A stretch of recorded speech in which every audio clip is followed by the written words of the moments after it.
Todos aí, bênçãos e bênçãos. Como é que vocês estão? Espero que estejam todos bem, né? Que aproveitando o ensejo da situação, dizer a vocês que amanhã é sexta-feira, então é sextou, né? Mais um sextou em casa. E assim vamos. Daqui a pouco passa.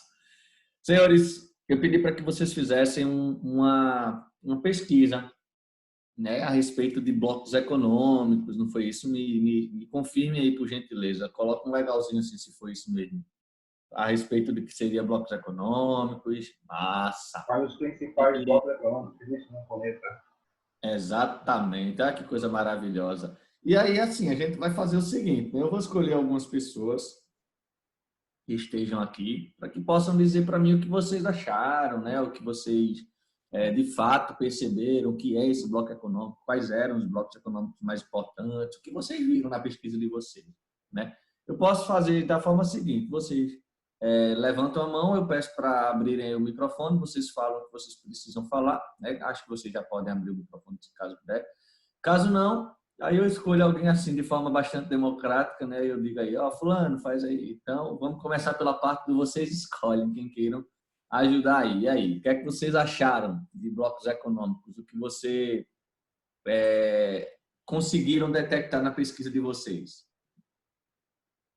O que achou, para mim, está importante, tá? Eu quero que vocês somente tragam o que vocês encontraram. Porque quando criar de países, não tem problema nenhum. O que vocês acharam, para mim, não tem bronca. Eu quero que vocês tragam, que é para poder a gente gerar o debate. Quem poderia começar aí? É só acenar que a gente abre o microfone. Acho que vai ter que ser de forma democrática. Eu escolher alguém. Deixa eu ver. Maria Eduarda está aí. Maria Eduarda. Alô, Maria Eduarda.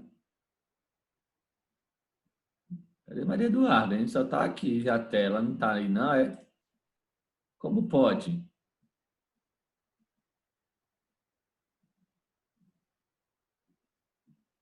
Maria Eduarda, cadê você? Não está aí, não. Vamos ver outra, né? Deixa eu ver outra pessoa aqui. Pedro falou comigo. Pedro tá aí, Pedro Eugênio. Pedro? Diz aí, Pedro, o que é que tu encontrou pra gente? Pode falar, teu microfone tá aberto. Oi, tá saindo o som? Tá sim, tá sim. Pronto, peraí, deixa eu pegar aqui o caderno. O que você Fala achou? todas ou só algumas? Fale algumas que aí a gente pode gerar isso aí como debate. Tá certo, peraí.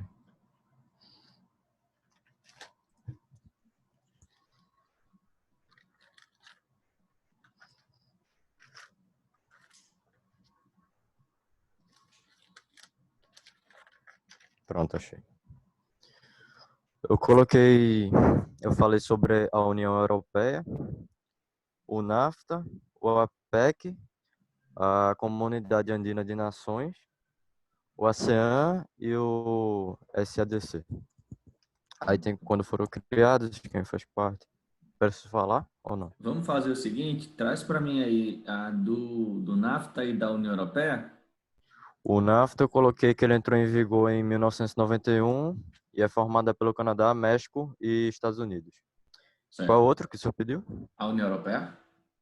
Eu coloquei que foi efetivada em 1992 e é formada por 27 países europeus. Beleza. Tu viste o porquê desses 27 países? Não eram 28, né? Tu viu alguma coisa assim? São 28? Não, você conseguiu achar alguma coisa diferente? Se que era 28, se era... Não. Né? A curiosidade, que a gente vai falar um pouco sobre isso depois, é que eram 28 até o ano passado. Quando foi em janeiro desse ano, a gente passou a ter 27, porque o Reino Unido, ele saiu, né? A gente teve aí aquele chamado Brexit, não sei se vocês ouviram falar, né? A saída do Reino Unido da União Europeia. E aí, esse Brexit, ele proporcionou uma saída de um dos países. Na verdade, o Reino Unido não é somente um país, né? É uma comunhão de países. A gente tem ali Escócia, País de Gales, Inglaterra e a Irlanda do Norte, né? Que juntos formam o Reino Unido. E hoje eles estão fora da União Europeia. Mas fica bem curioso essa sua demanda que você trouxe aí, porque você já traz ele com 27 países, né? Algumas pesquisas Pode ser que elas estejam com 28 ainda, mas o certo é 27 de fato. Beleza? Beleza. Pedro, deixa eu ver aqui. Eduardo tá por aí, Eduardo Melo. Alô, Eduardo. Eduardo? Eduardo não tá aí. Deixa eu ver outro.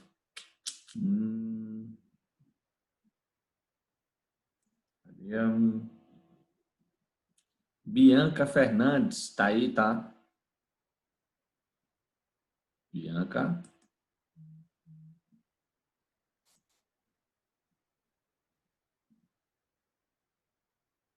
Passei, Eduardo. Tu não tava, não? Bianca, tu tá aí? E aí, Bianca? Tu fizesse... Beleza, Eduardo. Eduardo tava dizendo, tá aqui dizendo que estava doente, então, beleza. Você ficar para a próxima atividade, a gente pede a participação. Bianca, tu pesquisou, Bianca? Deixa eu falar com Bianca aqui.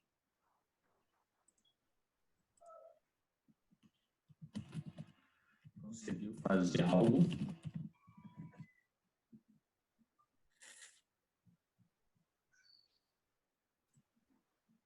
É importante que quando vocês levem esse material para casa, vocês tragam, porque aí a gente, como está num ambiente mais adverso, né? Aí vai ser importante que vocês façam essa participação para que a gente possa gerar e não ficar tão cansativo.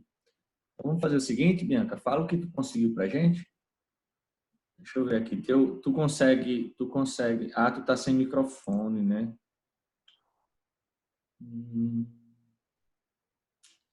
Então tá bom. Deixa eu ver outra pessoa aqui e depois a gente vê outra coisa com Bianca. Sara tá aí, está? Oi, Sara. Eduardo, tu pede para... não, mas assim, o debate que a gente trouxe, Eduardo, para agora foi um debate a respeito do que é esses blocos econômicos, né? Aí vai ser complicado tu pesquisar agora, porque a gente já está no debate. Mas caso a gente tenha alguma atividade para a semana que vem, aí eu posso começar essa atividade já com a tua participação, tá bom? Bem, então eu vou fazer o seguinte, eu vou começar, né? E aí, caso eu precise de alguém, eu vou chamando. Mas aí já fiquem atentos que nas próximas a gente vai sempre estar fazendo assim, tá? Eu pedindo a participação de algum de vocês para que a gente possa prosseguir com o debate. E aí a gente não ter um peso tão grande para nossas aulas. Até porque vocês passam o dia todo, né, na frente do computador. Então essa interação é legal porque vocês acabam relaxando um pouco, né? Porque fala, porque também diz o que fez, beleza? No material de vocês, eu coloquei aqui o linkzinho. No material de vocês, acredito que seja... Vou colocar aqui para ver se ela vai lá.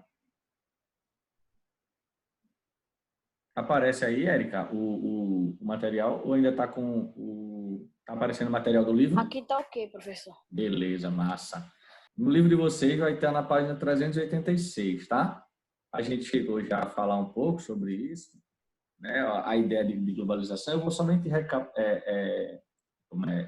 voltar um pouco para que a gente possa somente tomar como base e seguir adiante. A globalização nada mais é do que um formato pelo qual a gente tem a aproximação de países, uma redução de fronteiras, e aí essa redução de fronteiras é para que a gente possa ter uma melhor comunicação. Comunicação essa que possa ser dada por pessoas e comunicação principalmente dada por questões econômicas, né?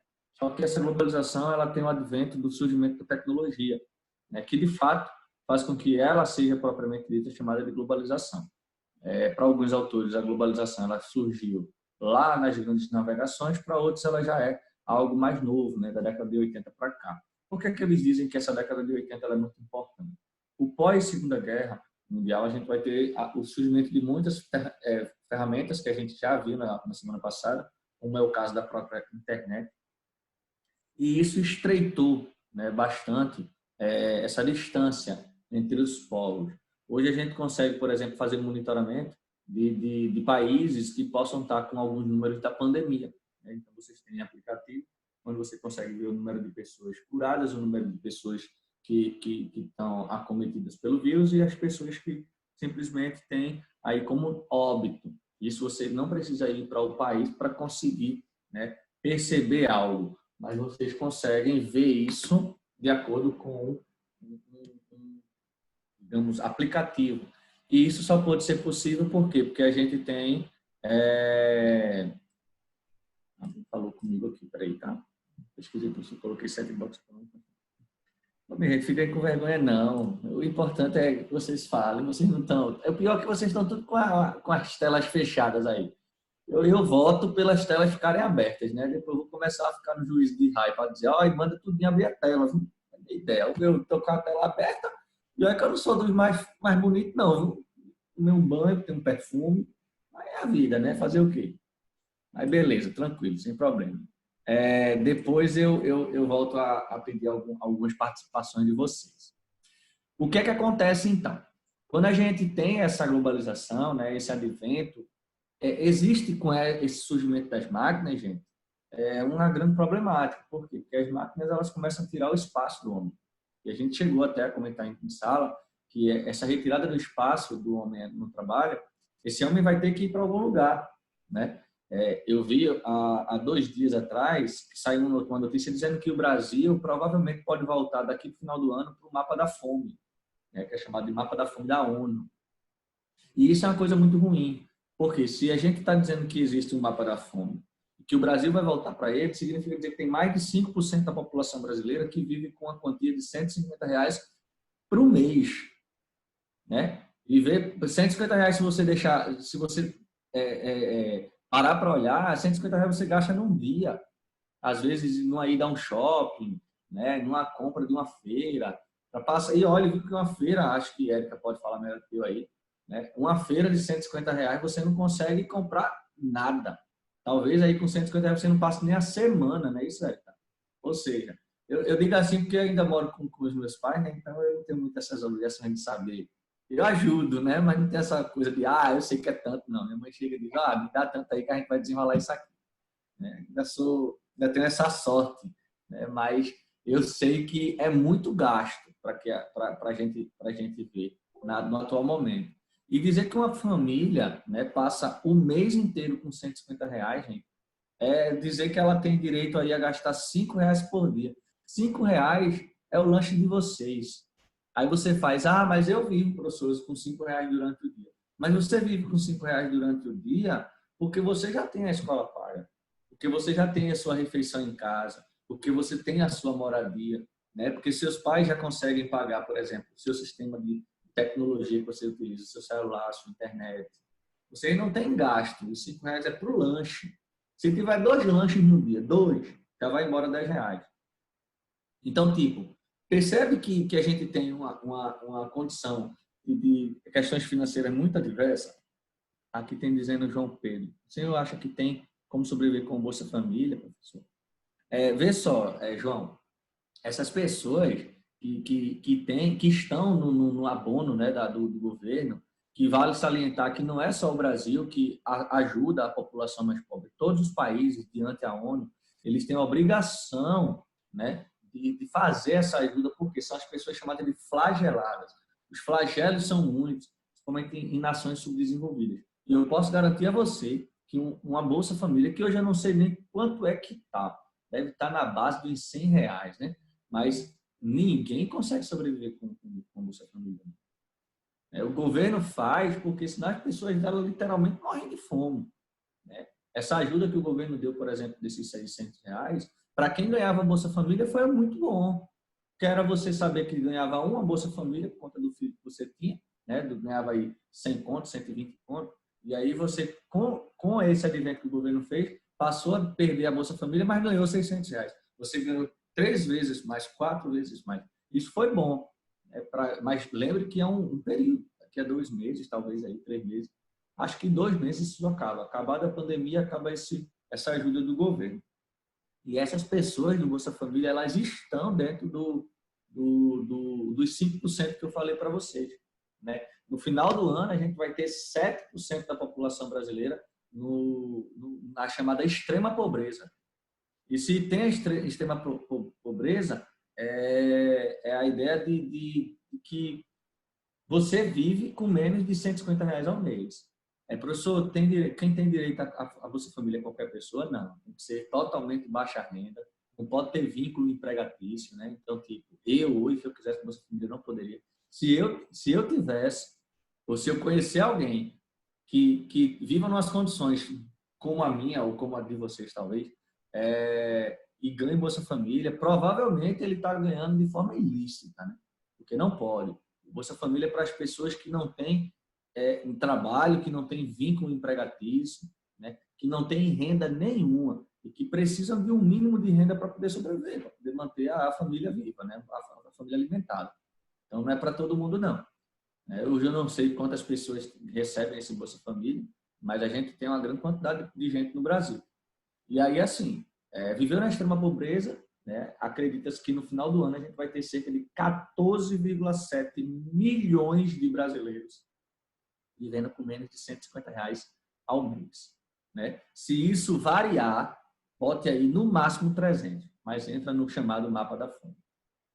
E esse mapa da fome, o Brasil tinha saído dele em 2014, né? E aí, infelizmente, por fatalidades, né, até mesmo por advento da conjuntura econômica mundial, né, por sermos um país que tem uma população muito grande, por termos, infelizmente, né, um histórico de corrupção, não estou querendo falar aí de A ou de B, mas a gente tem um histórico de corrupção no país, né? Nós somos um país que foi colonizado, e então essas coisas, essa historicidade dentro do Brasil, caracteriza o país como um país que tem grandes problemas sociais, né? E isso também é aderente, né, à globalização. Porque a globalização ela proporciona, quanto mais máquinas tem, mais desemprego. Essas pessoas desempregadas, elas precisam estar onde? No sistema informal. E aí, quando elas vão para a informalidade, né, acabam sendo essas pessoas. Eu acho que hoje a gente tem aí, eu não lembro bem na escala, mas acredito que tenha 30, 40 milhões de pessoas trabalhando aí no sistema informal do trabalho, o que é muito, né? Sem falar nos 14 milhões de pessoas que estão desempregadas, que estavam desempregadas antes da pandemia. E essa probabilidade desse número crescer é muito grande. Por quê? Porque as empresas estão... teoricamente, tem muitas empresas que já estão quebrando, tem empresas que estão... E não é uma conjuntura só brasileira, tá, gente? É uma conjuntura mundial. Mas, Ed, teria condições de resolver esse problema? Só quem pode resolver esse problema é o governo, né? A população ela não tem como resolver, ela não tem como criar emprego. Até porque hoje, além da gente ter um grande problema que é a perda do emprego, você tem um grande problema que é poder sair, né? Hoje, mesmo você saindo, você não tem o mesmo quantitativo de consumidores, porque a galera está em casa. Então, você não tem uma venda certa. É sair para arriscar. Sem falar que é o risco da própria vida, né? Você poder ser acometido pelo vírus ou até mesmo levar o vírus para alguém. Isso é uma grande problemática que a gente vê hoje. Provavelmente, quem tem tido menos danos, né? E aí eu volto para o Brasil agora, quem tem menos danos talvez seja a indústria farmacêutica, né? A indústria de alimentos, a distribuição de gás, de água, que são os produtos necessários, né? Agora, tipo, um cosmético, você sabe que você passa sem ele. A moda, a indústria da moda tem perdido bastante. A indústria cinematográfica tem perdido, né? Talvez a indústria da televisão em si ainda não perdeu, porque hoje é o que a gente mais utiliza, né? Os streams, a internet, essas coisas são essenciais. Mas aquilo que é não essencial vai ter perda. E essa perda, para indústrias menores, acaba sendo falência. E como é que o governo, então, professor, poderia ajudar nisso? No termo de globalização, né, eu posso tomar como base, por exemplo, uma crise que a gente teve, foi em 1929, inclusive o Brasil também assinou esse propósito de melhoria econômica. Foram feitos alguns ajustes, né? E criaram-se um plano que é chamado de keynesianismo, ou um plano chamado de New Deal, que foi exatamente propostas que o governo poderia inserir dentro de um país para que os empregos fossem retomados e a máquina pudesse girar. Como é que isso acontece, professor? Imagine que hoje eu tenho uma grande quantidade de pessoas desempregadas. Qual é a função, então, que a gente vai precisar fazer? Ao invés de dar, distribuir, o que é que eu poderia fazer? Eu, enquanto gestor, né, de qualquer país, qualquer cidade, eu tendo um dinheiro em caixa, eu posso dar esse dinheiro ao povo e esse dinheiro vai voltar, porque o povo compra alimento, o povo compra remédio, o povo paga imposto, o povo paga aluguel. Esse dinheiro volta, é certo. Mas como eu posso gerar emprego? Eu não tenho as indústrias ali, as indústrias estão fechando. Aí o que é que eu vou precisar fazer? Eu vou precisar criar empregos estatais. Como é que são empregos estatais? É de repente abrir uma via, fazer emprego de infraestrutura, né? Construção de estradas, né? Construção de prédios, obras públicas precisam ser criadas. E aí, nas obras públicas, eu vou abrir vaga de emprego para quem? Para essa população que está desempregada. Essa população desempregada, ela vai receber dinheiro e vai voltar a investir no Brasil. Então, a máquina começa a girar. Eu não posso esperar pelo setor privado, porque o setor privado, muitos deles está com medo de fechar. E o medo de fechar, ele faz o quê? Ele corta empregados. Então, ele reduz a demanda, joga o empregado para fora, né? Mantém a empresa para quando for lá na frente ela conseguir subir. Se ela decidir hoje, né, como uma empresa de pequeno ou médio porte, segurar todo mundo, mesmo sem estar produzindo, a tendência é que ela vá quebrar logo no futuro, entendeu? Tem como se eu falar um pouco sobre o BNDES? Gente, o BNDES, assim, né, sem questões que a gente possa entrar em questão política e tal, mas o BNDES é nada mais nada menos do que o Banco Nacional de Desenvolvimento. Então, é ele quem custeia todas as obras no país, né? A partir dele é que saem justamente os investimentos que são destinados a vários ambientes do nosso país. O BNDES é como se fosse um FMI, né? Ou então um Banco Mundial. Ele tem dinheiro, ele recebe o projeto, ele aprova o projeto e ele financia. Agora, esse dinheiro ele não dá. É o empréstimo que ele concede e você depois devolve ao governo. Muitas empresas no Brasil aí, elas são parceiras do BNDES, né? De pequenas a de médio ou grande porte, tá? Não é somente A para grandes, não.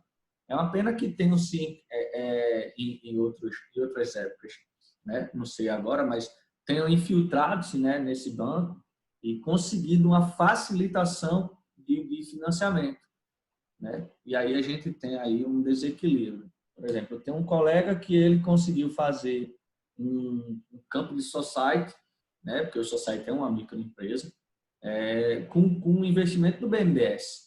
Então, assim, não é lembrar da Friboi, não é lembrar da Petrobras, que faz ações com o BNDES. Eu tenho pequenos empreendimentos também que são construídos com esse próprio banco. Poderia-se dizer que é um banco de investimento, né, no Brasil. É um braço importantíssimo para o país, certo? Então, assim, acredito que está dando para vocês entenderem, né, a junção que a gente precisa. Por que que a máquina pública ela é importante nesses momentos de crise? Porque é ela quem vai proporcionar. Imagina que eu tenho um bocado de desempregados, eu preciso fazer o que com esses desempregados? Simplesmente abandoná-los? Não pode, porque gera pobreza, né? E a pobreza gera violência, a violência torna o país mais arriscado, e aí ninguém vai querer investir no Brasil. Eu preciso fazer o quê? Eu preciso conceder a essas pessoas, por exemplo, curso técnico, de forma gratuita. Eu preciso conceder, por exemplo, umas questões de cotas. Essas cotas, elas são o quê? São tentativas de diminuição de um ângulo de diferença. Hoje, por exemplo, vocês estão tendo aula, mas será que todo mundo está tendo aula?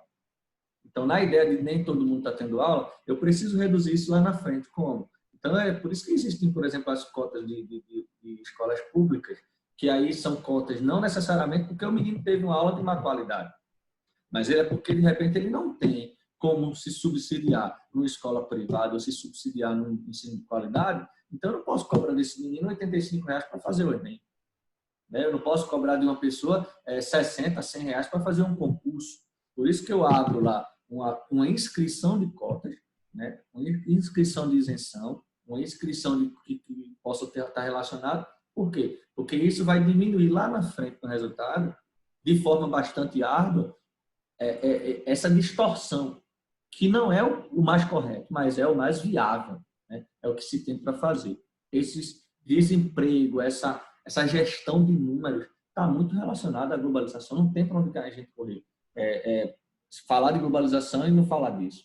E aí, quando a gente volta lá para essa globalização em termos de blocos, né, eu posso dizer a vocês aí é que a globalização, um bloco para ser formado, a ideia do bloco é, na verdade, diminuir a distância dos países, né?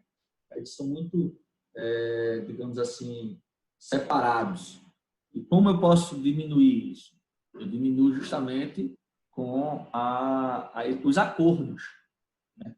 É como se os países quisessem se juntar, mas precisassem de fases. Eu tenho 5 fases. Eu tenho a zona de livre comércio, né? Eu tenho a união aduaneira, eu tenho o mercado comum, a união monetária e a união econômica total. A zona de livre comércio já está dizendo, ela é aberta para comercialização de produtos. Então, eu tenho aí uma abertura comercial entre os países parceiros, tá? Exemplo da zona de livre comércio hoje, eu tenho Estados Unidos, Canadá e México. Que vocês trouxeram para mim como NAFTA, né? Mas hoje ela é chamada de USMCA, né? Então USMCA ou TMEC, que seria justamente o novo NAFTA, né? Mas a ideia NAFTA também não está errada não. Só tem uma sigla antiga que foi reorganizada pelo governo do então presidente dos Estados Unidos, Donald Trump. E aí ela é um acordo não muito, eu digo de passagem que não é um acordo muito correto, né? Por quê? Porque você comparar as economias de Estados Unidos e México são diferentes. Então, tipo, os Estados Unidos ele passa na frente, né? Ele tem mais riqueza, ele tem uma mão de obra mais qualificada. E por que o México está junto, professor? Porque, de repente, os Estados Unidos percebeu que com o México ele consegue matéria-prima, ele consegue mão de obra mais barata, né? Ele tem o mercado consumidor para vender o seu produto. Então, é importante fazer uma zona de comércio com o México. Na União Aduaneira, é um estágio à frente. Eu tenho o livre comércio e a política comercial. Estabelecimento de taxas. A ideia de um bloco econômico é que elas possam reduzir as taxas ou aniquilar as taxas entre os países membros. Então, por exemplo, Estados Unidos, Brasil, Uruguai, Argentina e Paraguai hoje formam juntos o Mercosul. E o Mercosul é um mercado comum, né? Mercado comum do Sul. Você consegue ir para a Argentina, não agora, né, na fase da pandemia, mas você consegue ir para a Argentina só com a sua identidade. E para o Paraguai e para o Uruguai só com esses documentos. Por quê? Eles não exigem o visto que você está no Mercosul. As placas do carro, por exemplo, agora estão sendo unificadas, né? Então, a placa Mercosul, para uma identificação, são placas que seguem a mesma relação. Paraguai, Uruguai e México, só que são do Brasil, então elas separam só pela bandeirinha. Mas existe um padrão hoje para o Mercosul. Beleza? É só uma curiosidade a questão da placa, tá? Não é necessariamente um estágio do bloco econômico, não. Mas para você ver uma relação entre um e outro. Ok? Que coisa boa, que massa. É bom que vocês estão aprendendo mais. A União Aduaneira, então, gente, eu tenho que lembrar o seguinte. Tem a TMEC, né? A TMEC é uma tarifa externa comum. É como se eu tivesse o seguinte. Vamos imaginar que eu tenho o Brasil, eu tenho Argentina, Paraguai, Uruguai e, de repente, um país lá na Europa quer financiar algo aqui no Brasil, né? Quer vender para o Brasil.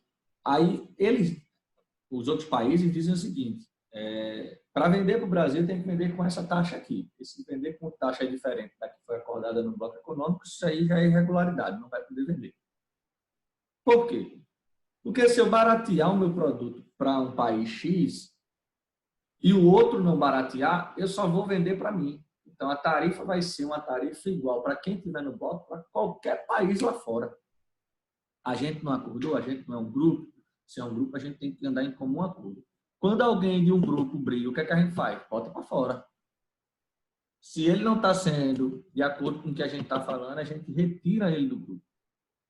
Ou seja, ou anda igual a todo mundo, as leis, as ordens, né, dentro do grupo, ou então o grupo vai se desfazer.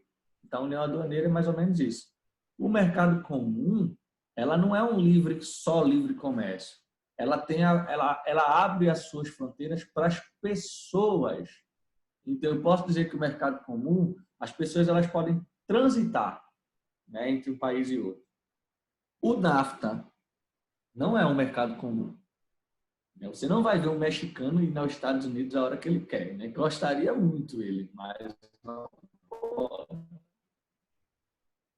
Já, quando você fala de União Europeia, tu já tem já, né, na década de 70, ali, acredito, vai ser feito que a gente chama de espaço Schengen. Né? O espaço Schengen é um espaço que pegam vários países, eles se juntam, e aí quando eles se juntam, eles fazem o quê? Eles deixam que as pessoas possam transitar. Então, tu está na França, tu vai para a Alemanha, da Alemanha tu vai, de repente, na Itália, da Itália tu vai em Portugal.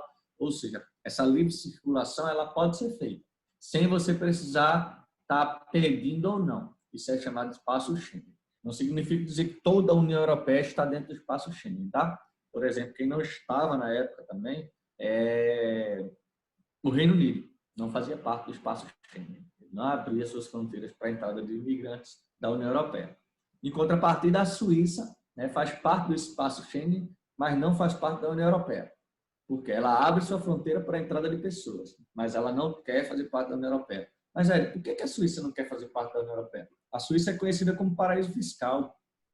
Se ela é conhecida como paraíso fiscal, significa dizer que as pessoas colocam dinheiro lá que possam ser dinheiro ilícito, dinheiro de roubo. E se ela começar a perguntar de onde veio esse dinheiro, a galera deixa de colocar o dinheiro lá. Aí ela vai ficar pobre. Então ela prefere ficar fora da União Europeia, mas com sua economia equilibrada, do que entrar na União Europeia e simplesmente perder a sua economia. A PEC é perfeitamente. A Comunidade Andina das Nações já está dizendo que os países que permeiam ali os Andes, né, a Cordilheira dos Andes, e a PEC é um projeto que tem aí para 2020, né? Não sei se já começou, acredito que ainda não começou a ação, eu acho que também possa ser prorrogado. Estamos vivendo um ano atípico, né? Então isso vai ser muito ruim para todas as economias, todas sem exceção. Né? Umas vão ter um baque maior, outras vão ter um baque menor, mas todas vão sofrer. Né? E aí essa PEC provavelmente pode ser deixada de lado para esse ano, mas o projeto era que ela pudesse começar a exercer em 2020, que os países do Pacífico, né? Associação dos Países do Pacífico, ali. Então China, Estados Unidos, Japão, Coreia, Chile, todos os países que fossem mais aliados aí pelo Pacífico fariam parte da PEC. Na União Econômica é diferente, né? A União Econômica eu tenho livre comércio, eu tenho harmonização de espaços, livre movimento de pessoas, né? Uma política comercial aberta. E eu tenho nessa fase da União Econômica até mesmo uma política de união monetária. Só tem um país, um bloco que tem a União Monetária, que é a União Europeia, né? Quando ela cria o euro, e esse euro ele passa a ser a moeda, né, cambial entre os países do bloco. Existem países da União Europeia que não usam o euro, como foi o caso também, né, do Reino Unido, que preferiu continuar com a Libra, né? Porque a Libra na época era valiosa, ainda é uma das grandes moedas valiosas, mesmo estando em queda. Mas o euro ele foi pensado por quê? Por conta das transações comerciais. Imagina que tu hoje vai para os Estados Unidos, tu não pode levar real, tu tem que levar dólar, então tu compra dólar. Né? O euro, se eu tiver uma moeda só na Europa, eu posso ir para qualquer lugar com a mesma moeda. Não preciso ir na casa de câmbio, né, para tentar trocar esse dinheiro e depois ir para tal país. Então, para unificar essa situação, cria-se a União Monetária, ou seja, a União Money. E a política da União Econômica Total, essa daí não passou em canto nenhum, tá? Ela é uma fase, mas ela não consegue ser introduzida em nenhum país, em nenhum bloco. Né?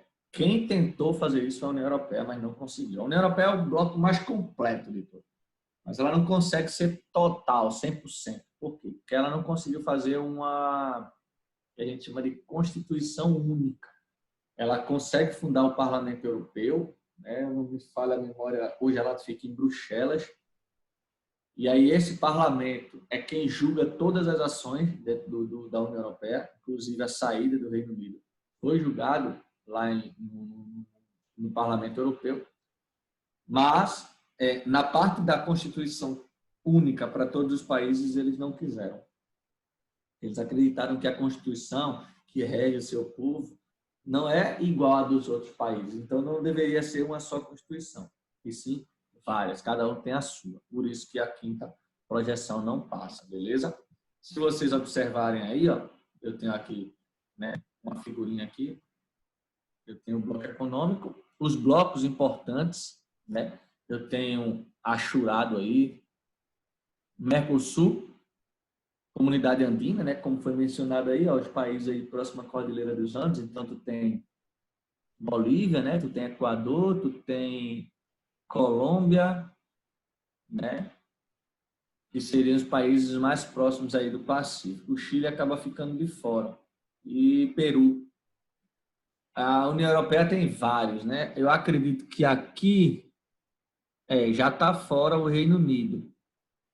Mesmo esse mapa não sendo de 2020, não lembro se ele é 2019, é 2018, está disponível lá no IBGE, mas ele já não aparece com o Reino Unido. Então, o Reino Unido já está fora. Veja que está branquinho lá, a ilha do Reino Unido, só aparecendo a Irlanda.